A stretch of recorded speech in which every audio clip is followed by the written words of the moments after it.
some people use the chutes to straighten themselves up, when they're coming through the light sideways, like Frankie does, Speaking of that, and many others we've seen. All right. You ready to talk some safety stuff? Yeah, let's talk about it. We watched Street Outlaws, the OKC show, and Chief had those Jegs chutes blowing, son. Yeah, he had his hand on that handle. As soon as he got that thing in high gear, his hand went to that parachute handle, and that was a pretty cool view from the in-car shot. It was. These guys are going fast enough to use parachutes, and it's a great idea. I mean, I recommend it to anybody. One thing you want to make sure and do when packing the chutes is pay attention to manufacturers' recommendations on how to pack them, and usually you can see that stuff online. And I use a Stroud chute and their online video is on YouTube, and it's really informative. So one of the things that you want to make sure when using a parachute is, one, if there's side winds, you want to be aware of that, because that's going to affect how the chute blossoms and how it affects the car. Because when the chute hits, you want everything to be right. And so I like the way Chief would put his hand on the handle right away when he was finished shifting the car, so that he could get it out if there was an issue. But also, I would have liked to have seen him get it out a little earlier.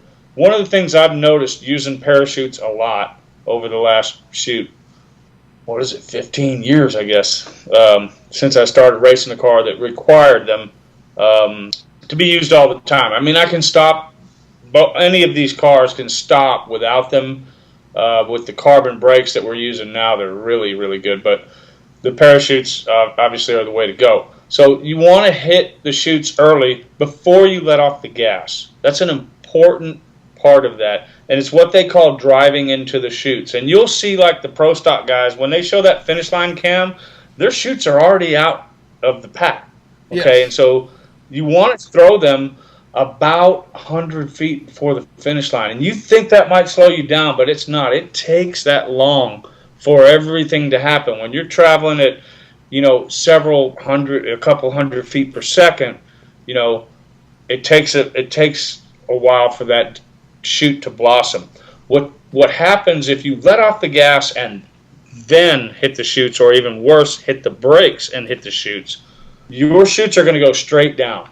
And if you have wheelie bars, you're going to have an issue. Yeah. Because what will happen is the chute will get under the wheelie bar, and when it blossoms, it's going to lift the back of the car up, and it's going to be ugly. So and if you've already hit the brakes and put the nose down a little bit, then it lifts the back up, and it makes it even worse. Yes. I mean, it's that's how a lot of accidents on the big end happen, is chutes getting tangled under wheelie bars. So you guys that don't have wheelie bars, you don't have to worry about that, obviously. But the guys with wheelie bars that don't have a lot of experience using the parachutes, you really want to pay attention to that and do that properly. Otherwise, it makes things worse. So I've seen it happen too many times. I had an issue this past weekend, where I was racing and had lifted on the guy and had already got off the gas and was well into the shutdown. I'm like, all right, I'm coasting a good ways. Let me go ahead and throw them out so I don't have to use the brakes up real hard to make the turn at the end. Well, they did go straight down, and my chutes are launcher type chutes, not a sprung, inner chute with a little chute with a big chute. Mine are launched. Yeah, but with they CO2, still, the right? wind. Yeah, the wind will push them straight down, and also the inertia of you slowing down will. Yeah. So you want to be careful about that. Mine went under my wheelie bars, but fortunately I was slowed down enough. But at that time, it just kicked me a little bit sideways, but I caught it, and I was slowed down enough so it wasn't a deal. If I would have thrown them out on that 620 pass when I was going 225, and that would have happened, that would have been the last pass I made in that car. So. Yeah. And very important to do that properly. And you're required to have them if you go 150 miles an hour in the quarter mile or faster. by NHRA standards, and that's important. The reason they put that there Why? is because that is where they feel that a 3,200 pound or lighter car needs to, have a parachute to help slow it down or straighten it up. If you're out of shape, it can help get you back in the groove sometimes. Yes. And if you go 200 in the quarter, you have to have two. Yeah. And if So- there's certain chutes diameters that match the weight of your car, and there's a lot of these guys that have true street cars out there. And 150 miles an hour is a high 8-second pass, right? So, Right. which means that if you're in the mid fives in the eighth, you need to have a parachute on your car. And there's a reason why they have the rule. Rules are created Right. because there was a need for them, not because they're trying to sell more chutes. Unfortunately, something bad happened to somebody, and they've learned, okay, we need chutes for even a car going this ET in speed, so slower than maybe some had previously thought. It's interesting that you bring up the chute sizes. You saw those two Jeg chutes last. Those are mini chutes, or small chutes, as they call them. They don't hit as hard. They do a good job slowing you down. The heavier car would obviously need a bigger chute, but if these guys were running in a quarter mile, they would probably want to go to a bigger chute. But when you have two chutes and they're big ones, and you hit them in a light car, let's say over 200, man, they hit hard, hard. Right? If you pull 3 G's off the start line, you're going to pull 3 negative hitting those two chutes when you have big chutes. Because I had them before, and I did it once. I was like, I ain't doing that again. It's just too much.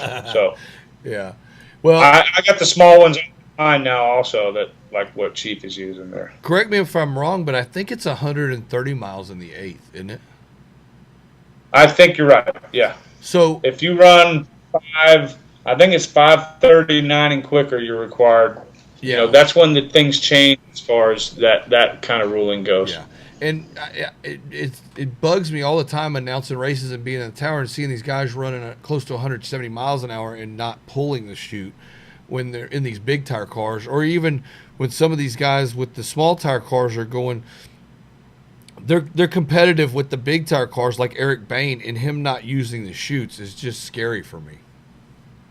Well, it depends on the racetrack you're at. If you're racing somewhere like a quarter-mile track and you're running to the eighth, and you Tucson, probably, that's a mile long, but yeah, you can get away without the chutes at that point. I mean, some people use the chutes to straighten themselves up. When they're coming through the light sideways, like Frankie does.